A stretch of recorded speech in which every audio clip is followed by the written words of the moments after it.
Good morning, everyone. Welcome. My name is Menachem Creditor. It's my honor to serve as scholar in residence and rabbi for UJA Federation of New York.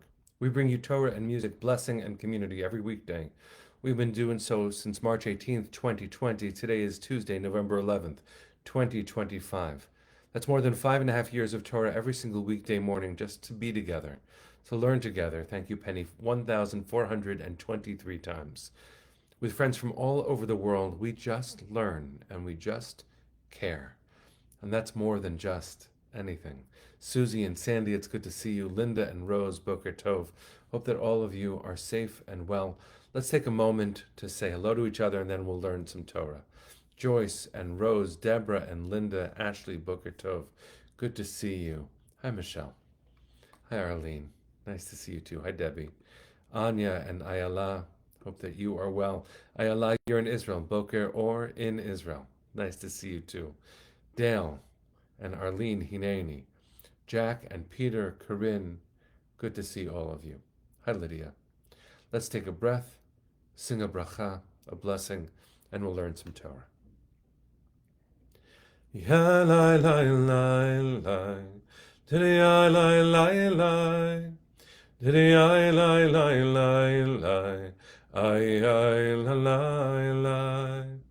Baruch atah Adonai Eloheinu melech haolam asher kiddushanu b'mitzvotav v'tzivanu la'asok B'divrei Torah, la'asok b'divrei Torah, hafoch ba v'hafoch ba, la'asok b'divrei Torah. Today I lie, lie, lie, lie. Today I lie, lie, lie. Today I lie, lie, lie, lie. Ay, ay, la, la, la. Good morning, everyone. Boker Tov. It's good to see you. To some of us, Tzoharaim Tovim, good afternoon, depending on where you are in the world. It's beautiful to be together, really, to share all of these mornings 1,423 times. Today is November 11th. It is also Veterans Day. Veterans Day is a moment that often gets misunderstood and overlooked by so many. Not everyone, and we might be a self-select group of people who pay attention to the sacred nature of time.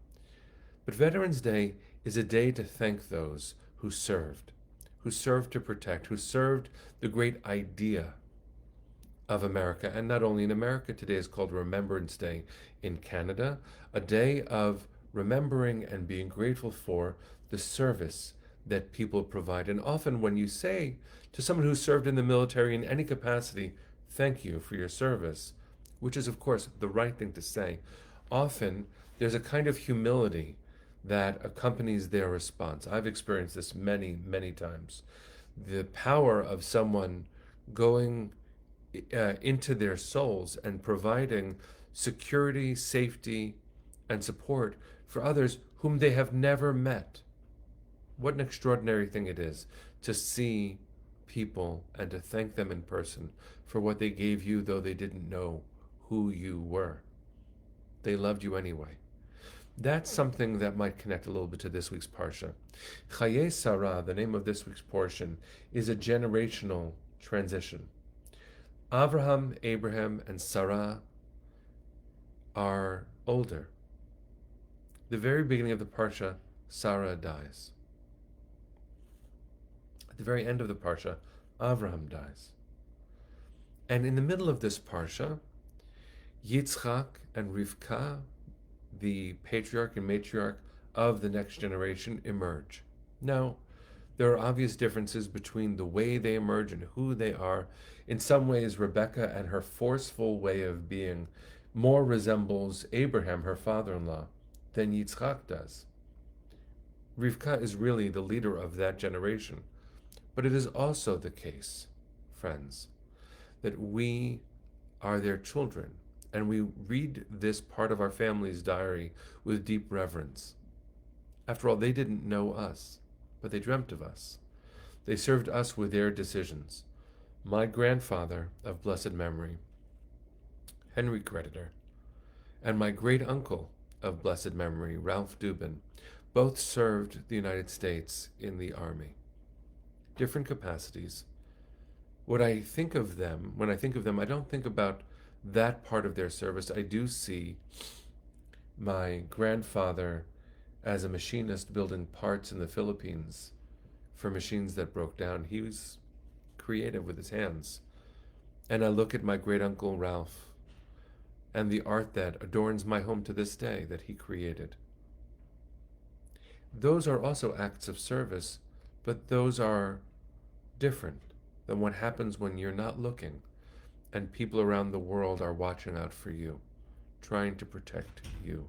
We are sharing, I'm seeing on the Facebook comments, so many memories of people. I don't want to read some to the exclusion of others, but look how many of us thank our parents or strangers for the gifts that they brought.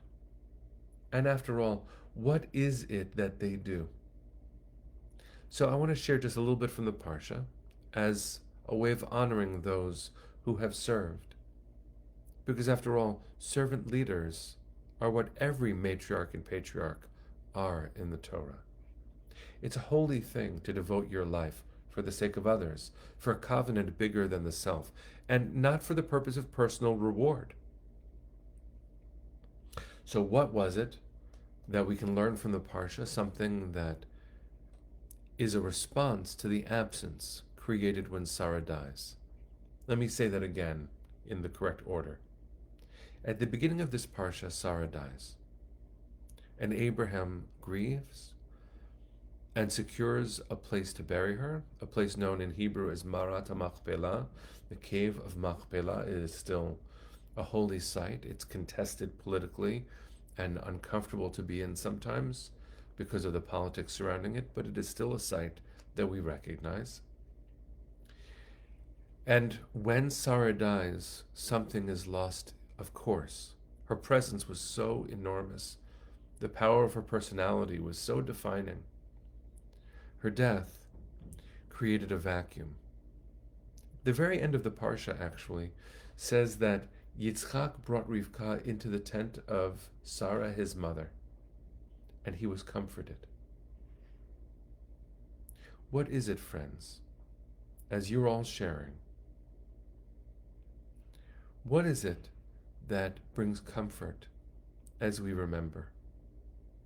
It's beautiful to read what you're all writing. I hope, friends, that you will take the time, especially if you're on Facebook, to read the comments that people have offered with memories of parents and strangers who sacrifice so much for our lives. Their absence is significant.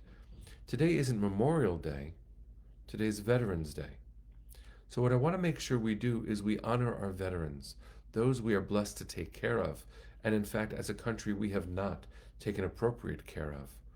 The number of veterans who are incarcerated because mental health services are not available in a way that they should be in this country.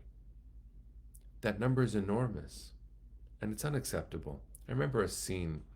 I rarely refer to The West Wing, but something just came to mind. There's a moment where one of the characters in The West Wing donates their coat. And when a veteran who picked up that coat from Goodwill dies, wearing the coat, it still has a business card of the person who worked in The West Wing. That's Toby Ziegler, the communications director. Incredible, incredible character. And he arranges without permission an honor guard for this homeless veteran's funeral. And the president, who, when he finds out what has been done, says, Toby, you got to be careful. You start doing this, word gets out. There are going to be homeless veterans from all over coming out of the woodwork. And this sweet, ethical mensch of a character looks the president in the eye and says, one can only hope. Because we have this day, Veterans Day, but how many of us really go out of our way to do something that our veterans need? So I would ask you to pay close attention, friends. Pay very close attention to what is discussed in headlines and funding bills and budgets. How often are veterans actually taken care of? How often are they not taken care of by the government that sent them as part of their service to protect this country? We owe a debt that cannot be filled, but we can do something toward that goal. When Rivka enters the tent of Sarah, tradition has it that a light returns. A Shabbos candle was lit for the first time, and the smell of food also emerged for the first time. Imagine just providing a little bit of light and a little bit of food to those who have given everything, risked it all for our safety. I invite you, I encourage you, I adjure you. Let's take this moment, and in memory of all those we've lost and in honor of those we still have, to take a step forward with gratitude, to recognize that sacrifice is a real thing, and so too should gratitude be. It's too easy to say thank you for your service and not provide any service ourselves. Let's do better. Let's do better on behalf of those who give so much and who have given so much and to whom not enough is returned. Let's bring a little bit of light. Let's take a breath. Let's send our hearts to the east. Let's sing. Kolon baleva penima nefesh Yehudi homia ulefate mizrach kadima ayin letzion tzofia Olo avda tikvateinu Hatikva bat shnot alpayim Liot am chofshi be'artzeinu Eretz Zion v'Yerushalayim Liot am chofshi be'artzeinu Eretz Zion v'Yerushalayim. Am Yisrael Chai. And to all our veterans, thank you for your service. To all of us, let's make sure that thank you takes real form. See you tomorrow, friends. Take good care.